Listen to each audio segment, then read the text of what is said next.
हमारे भाई, हमारे सोलंगा के जितने भी साथी, हमारी पार्टी के भी बुजुर्ग और बिना पार्टी के भी जो आम जन हैं, जिन्होंने आज इस तिरंगा यात्रा में भाग लिया है, उन सबका मैं मेरी तरफ से बहुत बहुत आपका हार्दिक स्वागत करता हूं, अभिनंदन करता हूं। और साथियों, एक बात इस मौके पर मैं कहना चाहूँगा कि अभी जो वक्त चल रहा है, इससे थोड़ा सा आप लोगों को सीख लेने की आवश्यकता है। खास करके नौजवान पीढ़ी को कहना चाहूँगा, मेरा जो जीवन है वो सार्वजनिक जीवन है, राजनीतिक जीवन है, लेकिन उस सबसे ज़्यादा मेरा जीवन सामाजिक जीवन भी है। चाहे वो किसी भी समाज के लोग हों, सामाजिक का मतलब गुजरों से नहीं है, तमाम जाति बिरादरियों के लोग हैं। जो नौजवान मेरे साथ यहाँ सामने खड़े हैं, आपको स्वतंत्रता दिवस के इस मौके पर एक संकल्प दिलाना चाहता हूँ। आप लोग आज इस मौके पर संकल्प लेकर के जाएं कि हम अपने जीवन में किसी भी प्रकार की नशीली चीजों का सेवन नहीं करेंगे। दारू, मदरा, चरस, गांजा, अफीम, हीरोइन, ये नशीली पदार्थों का सेवन नहीं करेंगे और न ही हमारे आसपास किसी को इस तरह का काम करने देंगे। एक अच्छा सभ्य समाज, शिक्षित समाज बनाने का हम लोग प्रयास करेंगे। और इस मौके पर खेड़ला गांव के अंदर मैंने जो है, आज मैं इस धरती पर खड़ा हूं, जहां पर इस धरती पर मेरे स्वर्गीय पिता का जो है बहुत लंबा जीवन रहा है और उन्होंने हमेशा 36 कौम के लोगों को गले से लगा करके राजनीति में रह के सेवा का काम किया।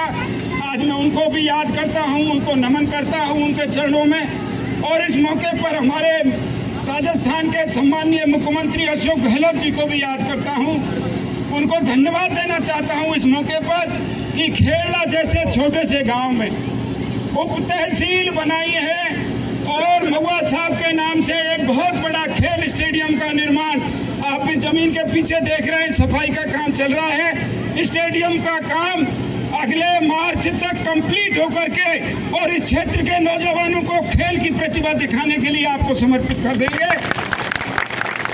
और शिक्षा के क्षेत्र में यह खेड़ला गांव जो है एग्रीकल्चर विषय के लिए हमेशा से पहचान रखता रहा है और आपके नौजवान बच्चों की अच्छी शिक्षा हो, इस बात का ध्यान रखते हुए हमने माननीय मुख्यमंत्री जी से एग्रीकल्चर कॉलेज खोलने की प्रार्थना की थी, जो इसी बजट में उन्होंने एग्रीकल्चर कॉलेज खोल दिया है। और बहुत जल्दी हमारे सीनियर सेकेंडरी स्कूल में हमारे प्रिंसिपल साहब से बात हो गई है, उसमें 3-4 कमरे स्थायी रूप से उन्होंने दिए हैं और इसी सत्र से एग्रीकल्चर कॉलेज की शुरुआत होकर के पढ़ाई शुरू हो जाएगी।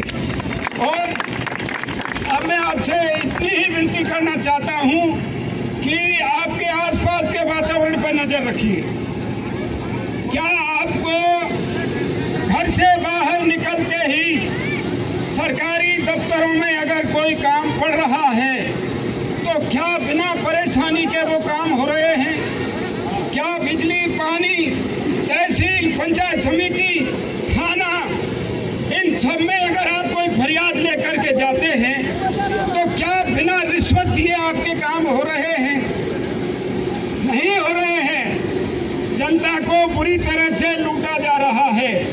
तो मेरी आपसे प्रार्थना है कि आगे आने वाले वक्त में आप चूंकि सभी 18 वर्ष से ऊपर के नौजवान हैं, जिनको हमारे स्वर्गीय नेता राजीव गांधी ने वोट देने का अधिकार दिया था इस देश में, 18 वर्ष के नौजवान, आप सबको इस मौके पर प्रार्थना करना चाहता हूं कि अगर अच्छा वातावरण चाहते हो, खुशहाल जिंदगी चाहते हो, सरकारी दफ्तरों को भ्रष्टाचार से मुक्त चाहते हो, तो आने वाले वक्त में अच्छे लोगों को, सुदृढ़ लोगों को, जिनका चरित्र अच्छा हो, ईमानदार हो, सिद्धांतवादी हो, ऐसे लोगों को आगे आने वाले विधानसभा के चुनावों में जिता करके एमएलए बनाना, जिससे आपका भविष्य सुरक्षित रह सके और आपका वो अच्छे से इस इलाके की सेवा का काम कर सके।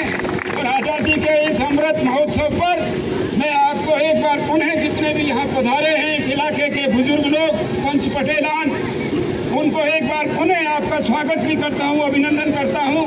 और अब निवेदन करूँगा हमारे यहाँ के जो व्यवस्थापक हैं, हमारे भाई पुष्पेंद्र जी और संजय जी, ये जितने भी हमारे साथी आए हैं, एक भी व्यक्ति बिना प्रसाद लिए नहीं जाएगा। प्रसाद वितरण का कार्यक्रम भी है।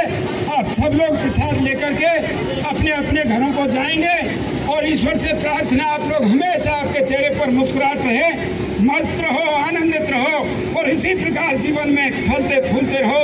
आपका बहुत बहुत धन्यवाद। जय हिंद। भारत